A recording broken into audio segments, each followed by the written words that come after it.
In today's video, I want to cover a brand new trailer for a PlayStation 4 JRPG in Tales of Arise. It got its Fateful Encounter TGS 2019 trailer, and wow, I was expecting something great out of this game, especially because we know that it is going to be a step up from a budget standpoint for the Tales of franchise, which generally speaking has been relatively the same for the last few years, but Tales of Arise is taking it up a notch, and the new trailer showcases some gameplay for the title, and it looks absolutely incredible. I do want to highlight that. Also, Monster Hunter World Iceborne's expansion is getting its first major update early next month. We'll highlight what's going to be added to that, and NIOH 2 has been one of the major games in news recently, and maybe you're thinking that because it's an action RPG, a challenging one at that an easy mode would be something that would be appreciated by some gamers. However, it was confirmed that NIOH 2 will not feature an easy mode. Players are encouraged to play online to get help. We'll talk that at the end of this video. But first up, wow, I am blown away by the new Tales of Arise, a Fateful Encounter TGS 2019 trailer. This is a JRPG that I was already incredibly excited for because I was sold on the Tales of franchise so much. I played the majority of Tales of games outside of the super early ones. I played Vesperia, Berseria, played Xillia, Xillia 2, Symphonia, Dawn of the New World, probably forgetting a couple. I played Graces, I've played a lot of the Tales of games. How could I forget Tales of Abyss? However, what you'll notice about the Tales of games, especially if you've been playing them for a long time, is generally speaking, they haven't seen a substantial, leap upon one another. Their games do visually look better. I mean, if you compare Tales of Berseria to Tales of Abyss, yeah, Tales of Berseria looks like a better game visually, but generally speaking, the gameplay has stayed fundamentally the same, and in some cases, the content has actually been diminished a little bit. I mean, you look at Tales of Vesperia and then compare it to, say, Tales of Zestiria. Vesperia has a sizable more amount of content, whereas Zestiria is more of a streamlined experience. You can make the argument on that until the end of time. Whatever the case may be, Tales of Arise is clearly looking to take the franchise up a notch, and we got an awesome new trailer, and this gameplay trailer really showcases a lot of great elements about the game. The combat looks awesome. The particle effects are so insane. Again, Tales of hasn't been this franchise that's been known for outstanding visuals, and while they've retained that anime aesthetic, they've also refined it enough where it looks so visually pleasing, which would have been a little bit difficult to do because these anime art styles, usually they are confined to this specific visual style and it's hard to improve upon it. With Tales of Arise, you can see that improvement so easily. The game looks absolutely incredible, whether it be the particle effects, the character and enemy design, the detail, the color effects, it all is looking really, really good. Now, obviously, things are going to be propped up for a trailer that's being showcased at a big event like the Tokyo Game Show. However, I am really hoping for the best out of this game when it sees its official release in 2020. No idea when this game is going to drop. I would really be aiming to get this game out in early 2020, because if you're releasing it in the summer or say later in 2020, by the time, people are talking about the PlayStation 5 and next Xbox, I think at that point it is going to lose a little bit of its luster. And to mention, this game is coming to the Xbox One, which is pretty nice considering the fact that a lot of the Tales of games have missed out on an Xbox release. It'll be on PS4, Xbox One, and PC. I imagine that a game like this would be a little bit too difficult to compress to get onto the Nintendo Switch, but who knows? We're getting The Witcher 3 on the Nintendo Switch, so really anything is possible at this point. It is running on the Unreal Engine, and you can really see that shine through as well. I'm going to be gushing about this game a lot as we get closer and closer to the release. I was really hoping that we'd get a release date and an early 2020 release window as well, but at this point, early 2020 is looking absolutely insane. Now we're throwing Dragon Ball Kakarot in there as well, and a bunch of other games have been confirmed for an early 2020 release. It's pretty insane, so I don't know what the best course of action with Tales of Arise is. Do you release it later in 2020 and kind of circumvent all of the other game releases, but that also pins you at a position where a lot of the attention is going to be focused on the next generation platforms? Do you release it early on in the summer? I think that could be a really good window to release this game where there aren't a lot of major titles being released. People see this JRPG that's making a gigantic improvement and give it a chance even if they hadn't checked out the Tales of games in the past. I really think a June, July release would work out really well for this game. That's just my 2 cents. I'm incredibly excited. I was gonna be excited for Tales of Arise if it was just another standard Tales of game, but based on what I'm seeing now, I am doubly excited for what this game is gonna have to offer because it has a ton of potential. And if you're a fan of JRPGs, this is one to absolutely have on your radar now.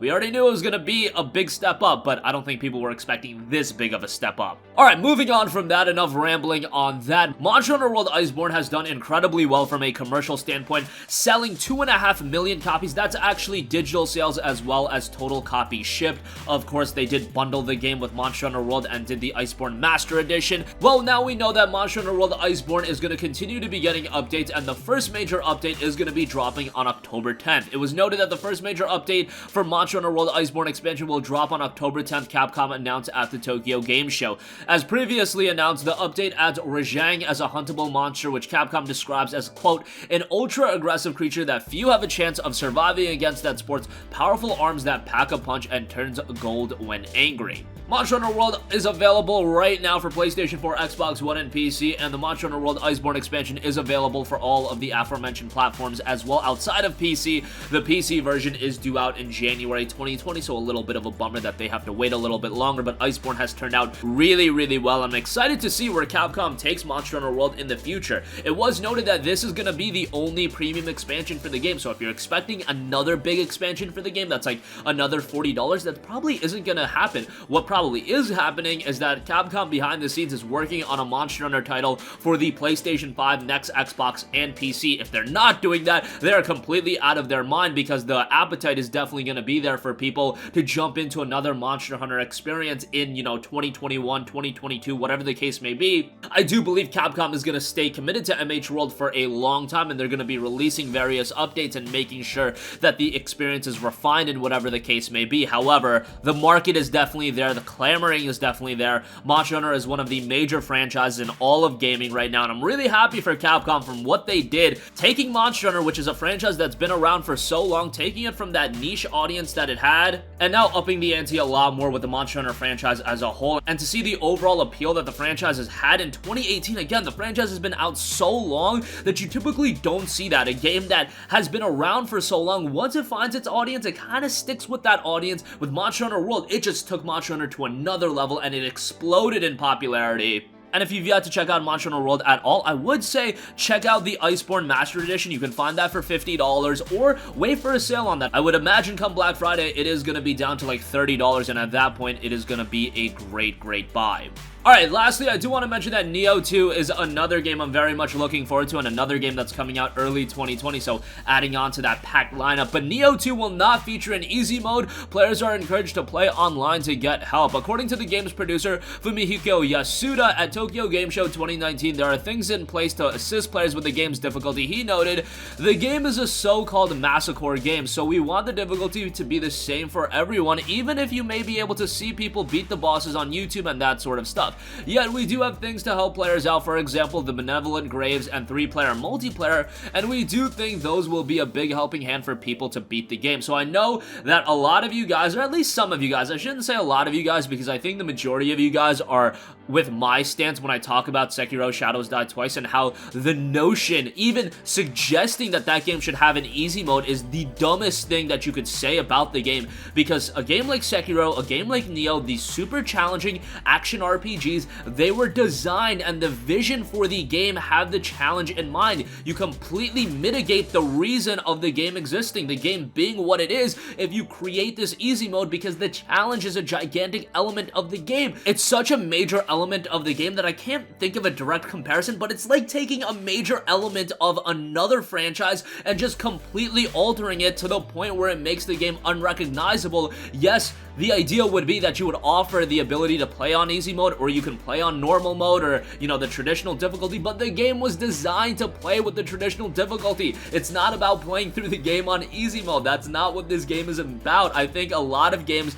introducing these very easy and easy mode, sure, it's great, and if those games can get away with it, if they weren't designed with the challenging gameplay in mind, absolutely fine, but you have to respect these development studios' vision in what they want out of the game. I think so much the gamer has a lot of power in what goes in games, but I think sometimes you guys think that we have too much power. Some of you guys that are notioning for an easy mode in Sekiro, if you want an easier game, how about you don't play Sekiro? There's a billion games on the market. Do you need to play Sekiro if you want an easier game? The game is called Sekiro Shadows Die Twice, and it's a From Software title, and it's not supposed to be an easy game, but nonetheless, the same can be said for Nioh. They're gonna have elements to make the game a little bit easier and help you guide yourself through the game. However, it's contained remain within the design and the vision of the game, not this easy mode garbage, not this garbage that, oh, I just want to play through the game and see the environments. Well, there's 8 million games where you can play and see the environment and play on super easy mode. Let's not ruin the fundamental integrity of a game like Nioh 2, a game like Sekiro Shadows Die Twice, and all the other games that are